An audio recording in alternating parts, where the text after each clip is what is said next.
Anestésico local em região inflamada, ela vai fazer efeito? Em vez de eu simplesmente responder sim ou não, o que eu posso dizer é que esse anestésico ele terá dificuldade de fazer o seu efeito e, consequentemente, a gente pode ter insucesso na nossa anestesia. E o que poderia causar isso? Existem, talvez, a gente poderia falar em 4 pontos interessantes para discutir sobre esse assunto.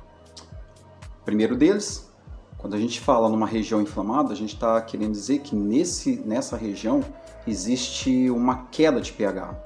Essa região ela é uma região que a gente diz acidificada, até mesmo em decorrência da cascada do próprio ácido araquidônico. E os anestésicos locais, de uma forma geral, eles são considerados como bases fracas.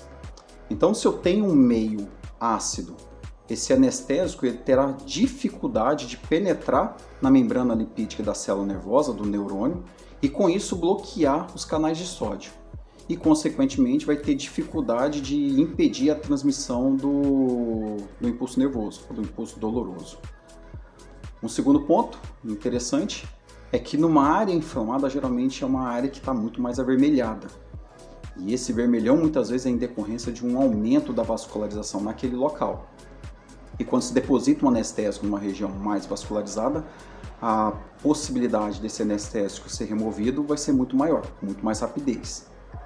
Um terceiro ponto interessante é que numa área inflamada também, muitas vezes pode existir um edema. E o edema ele é considerado, ele vai ser uma barreira para a difusão desse anestésico para o interior da célula nervosa.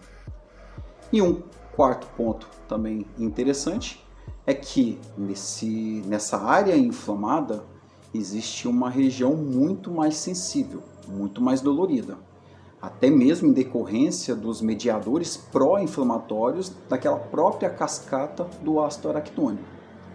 Então, se num tecido saudável a gente precisa de X de anestésico para poder fazer uma dessensibilização do local, obviamente que numa região inflamada eu vou precisar de uma quantidade maior para poder fazer essa mesma dessensibilização. E o que pode ser feito para tentar resolver esse problema? Bom, se a gente está falando em regiões inflamadas, numa área inflamada, o primeiro ponto é tentar controlar esse processo inflamatório.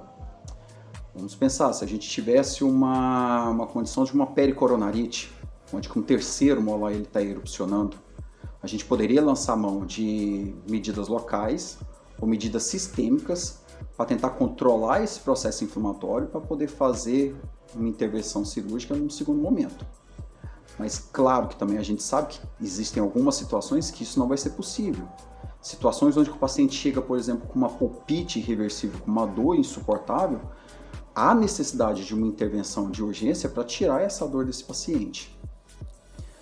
Um segundo ponto, já que existe um processo inflamatório naquele local, e que se esse anestésico for depositado nesse local, o efeito vai ser prejudicado, então que a gente faça a deposição desse anestésico local distante da área inflamada, lançando mão de técnicas de bloqueio regional.